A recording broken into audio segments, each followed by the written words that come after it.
Hello students, इस video में MP board 2026 के बोर्ड एग्जाम में 3 मार्क्स वाले क्वेश्चन सॉल्व करेंगे। तो चलिए स्टार्ट करते हैं। तो जैसा कि आप जानते हैं एमपी बोर्ड में क्वेश्चन नंबर 18 से लेकर क्वेश्चन नंबर 20 तक 3 मार्क्स के क्वेश्चन आते हैं। तो चलिए एक एक करके इनका सोल्यूशन देखते हैं। 18 क्वेश्चन है, what right the cleansing action of soap. Question से पूछ रहा है कि क्लींजिंग एक्शन ऑफ सोप को आपको उसके बारे में क्या करना है, बताना है। तो पहले आप ये जानिए कि सोप क्या होता है। सोप क्या होता है, एकदम इसको पहले रब कर लेते हैं। सोप क्या होता है? सोप होता है आपका, soap is a sodium, sodium और potassium salt of long chain of sodium potassium salt of long chain fatty acids. ठीक है। सोप के दो पार्ट होते हैं। सोप के स्ट्रक्चर दो पार्ट होते हैं। एक होता है आपका ये हेड पार्ट, जो होता है आपका हाइड्रोफिलिक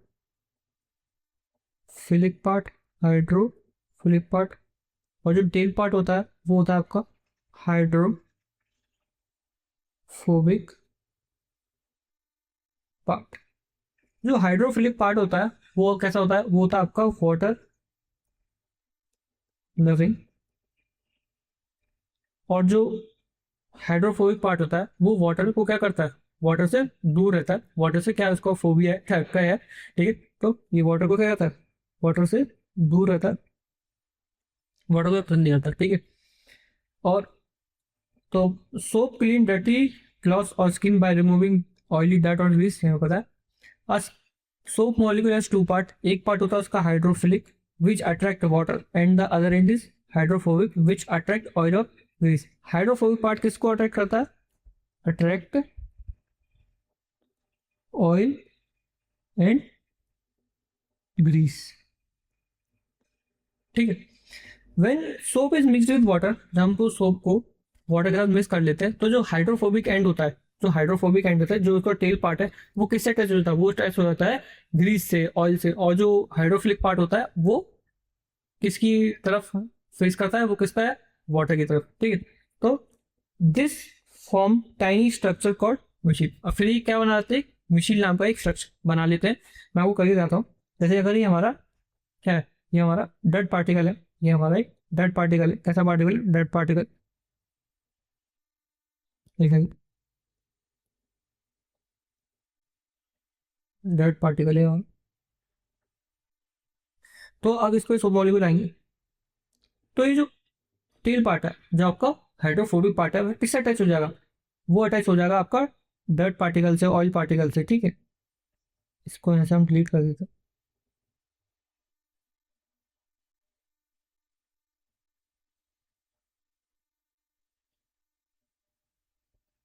तो ये कैसा स्ट्रक्चर बना लिया? ये उसने एक मिशीन नाम का, इसको हम कहते हैं मिशीन स्ट्रक्चर। अब क्या होता है, this the grease is trap inside this machine. अब जो ग्रीस है, जो डार्ट है, वो क्या इस मशीन में क्या होती है? ट्रैप हो जाती है and lifted from the surface, और भी सरफेस पे आ जाती है।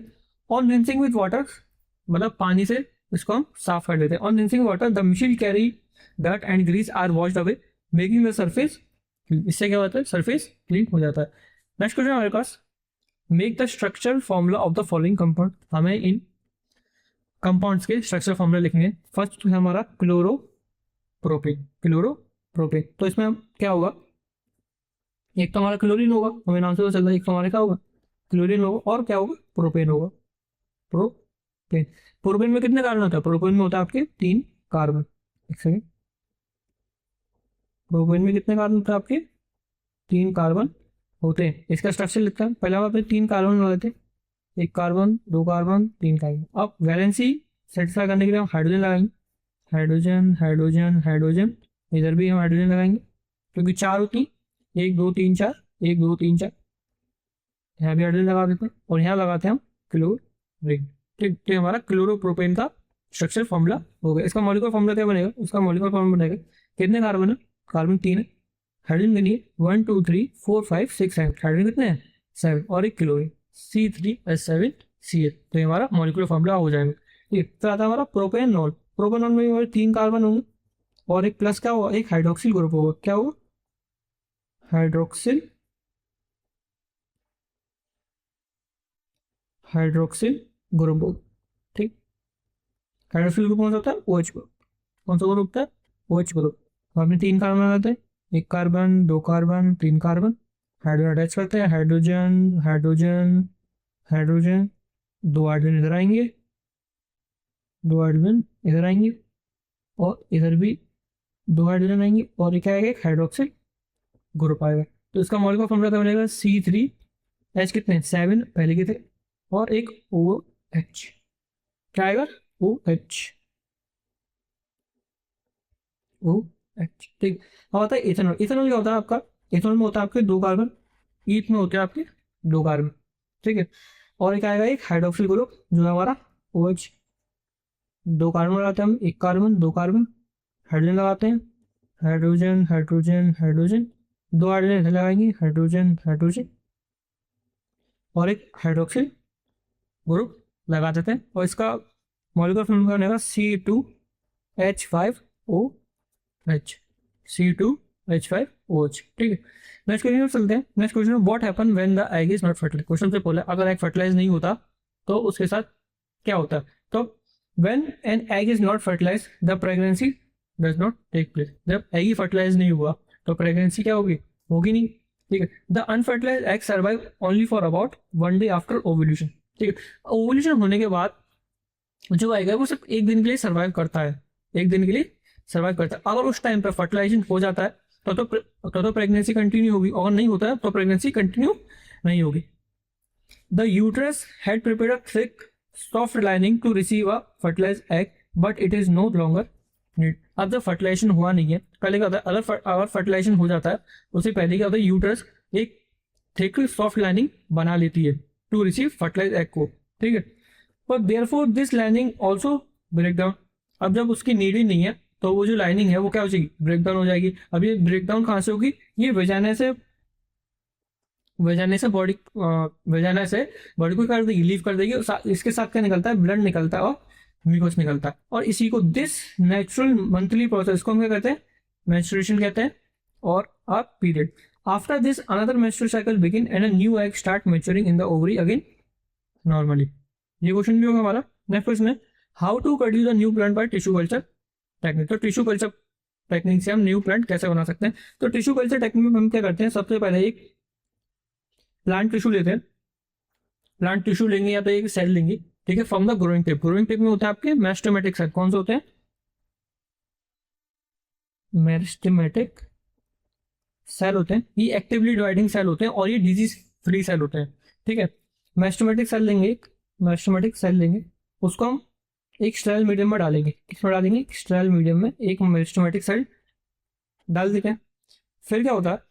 बाद में ये मेरिस्टेमेटिक सेल एक्टिवली डिवाइड करते जाएंगे, डिवाइड करते जाएंगे, डिवाइड करते जाएंगे, फिर ये बना देंगे एक मास ऑफ सेल बना लेंगे। क्या बना लेंगे? मास ऑफ सेल, जिसको हम बोलेंगे कैलस। क्या बना लेंगे? कैलस। कैलस क्या होता है? एक अनऑर्गेनाइज मास ऑफ सेल होता है। क्या होता है? Unorganised mass of cell. ठीक है, अब ये जो कैलस है इसको भी हम दूसरी बार एक न्यूट्रिएंट मीडियम में डालेंगे। उसमें हम क्या डालेंगे? उसमें हम डालेंगे हार्मोन्स। ठीक है, इस न्यूट्रिएंट मीडियम में डालेंगे हम, जो हमारा फर्स्ट न्यूट्रिएंट मीडियम था उसमें हम डालेंगे sugar plus hormones. Sugar plus sugar plus hormones. ठीक है, अब जो सेकंड मीडियम में उसको डालेंगे, अब हम इस कैलस को सेकंड मीडियम में डालेंगे। अब ये सेकंड मीडियम डालेंगे, अब इसमें क्या होगा? ये क्या करेगा? हार्मोन कंटेन करेगा। क्या करेगा? हार्मोन कंटेन करेगा, जो कैलस की ग्रोथ और डिफरेंशिएशन के लिए क्या होंगे? रिस्पॉन्सिबल होंगे। ठीक है, अब इस कैलस से क्या बनेंगे? टाइनी प्लांटलेट्स बनेंगे। क्या बनेंगे? टाइनी प्लांटलेट्स क्या होंगे? इससे फॉर्म होंगे। अब यही टाइनी प्लांटलेट्स को हम सॉइल में क्या कर देंगे? ट्रांसप्लांट कर देंगे, और ये जब हम उनको ट्रांसप्लांट कर देंगे तो इनसे क्या बनेगा? न्यू प्लांट बन जाएगा। ठीक है, in tissue culture a small piece of plant tissue or cell is taken from the growing tip of a plant and placed in a sterile nutrient medium containing sugars और plant hormones. ठीक है, इसको हम rough कर लेते हैं। ठीक, the cell divide rapidly to form unorganised mass called a callus. The callus is then transferred to another medium that contains hormones for growth and differentiation, where it develops into tiny plantlets. These plantlets are transferred into soil to grow into new plant. अब इसे कहते हैं this method quickly produce many identical और disease free plant मिल जाते हैं। जैसे होता है मेरिस्टेमेटिक सेल कैसे होते हैं, डिजीज फ्री सेल होते हैं। 20th क्वेश्चन हमारे पास, write the main cause of presbyopia in human. तो प्रेस बायोपी होता है, तो ओल्ड एज में क्या होता है, ओल्ड एज में जो नियर विजन होता है वो क्या होता है, कम होता जाता है। क्या होता है, नियर विजन क्या होता है, कम होता जाता है। तो presbyopia is the defect vision that usually occur in the old age. इसमें क्या होता है, जो सीलियरी मसल्स होती हैं वो सीलियरी मसल्स क्या होती हैं, ग्रेजुअली क्या होती है, वीकर होनी चली जाती है। क्या होती है, वीकर होनी चली जाती है। सेकंड है इसका the decreasing flexibility of eye lens. Eye lens की जो फ्लेक्सिबिलिटी होती है वो क्या होती है, इसमें डिक्रीज हो जाती है, जिसकी वजह से जो पावर अकोमोडेशन है, जो आई है वो अपनी पावर अकोमोडेशन क्या कर देती है, लूज कर देती है। अब प्रेस बायो को हम किससे ठीक कर सकते हैं, तो प्रेस बायो को हम कॉन्वेक्स लेंस लगा के क्या कर सकते हैं, ठीक कर सकते हैं। पर कुछ लोगों में क्या होता है, उनकी पास की नजर और दूर की नजर भी दोनों ही क्या हो जाती, खराब हो जाती है। इसके लिए हम उनमें यूज करते हैं बाईफोकल लेंस, जिसमें हम कॉनकेव दूर की नजर के लिए और कॉन्वेक्स पास की नजर के लिए यूज करते हैं। As a result the near point gradually recedes move away. Presbyopia में क्या होता है, जो नियर पॉइंट होता है आगे तक चला जाता है। And the person find it difficult to see nearby object. Sometime person suffer from both myopia and hypermetropia. Such cases are corrected by using bifocal lens. Next question हमारे पास, why the colour of the clear sky is blue. तो देख, atmosphere में क्या होता है, हमारे particles होते हैं, मॉलिक्यूल्स होते हैं, पार्टिकल्स होते हैं, वो क्या करते हैं, जो लाइट आती है, तो सन से लाइट आती है उसमें होती है ब्लू लाइट होती है, सन से व्हाइट लाइट होती है, वो स्प्लिट होती है, उसमें ब्लू लाइट होती है। ब्लू लाइट की जो वेवलेंथ होती है वो कैसी होती है, शॉर्ट होती है।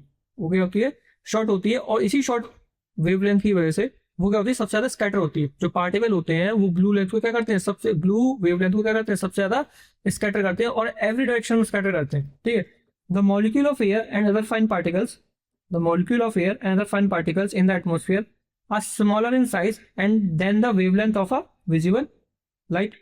These particles scatter blue light.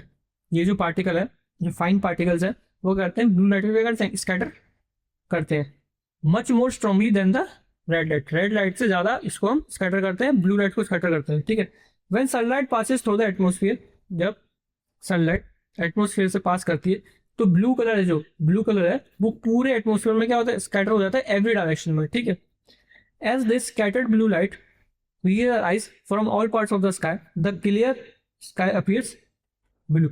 पर अगर हम ये कहते हैं, अगर एटमोस्फियर ही नहीं होगा तो हमें स्काई कैसा दिखेगा, फिर हमें काला दिखेगा, क्योंकि जब ब्लू लाइट है वो स्कैटर ही नहीं हो पाएगी। ब्लू लाइट जब स्कैटर नहीं हो पाएगी तो जो हमें एटमोस्फियर, जो स्काई है वो कैसा दिखेगा, वो हमें काला दिखेगा, वो वुड लुक डार्क। ठीक है, यहाँ पे हमारे 3 मार्क्स वाले क्वेश्चन भी खत्म होते हैं। नेक्स्ट पार्ट में हम अपने 4 मार्क्स वाले क्वेश्चन स्टार्ट करें।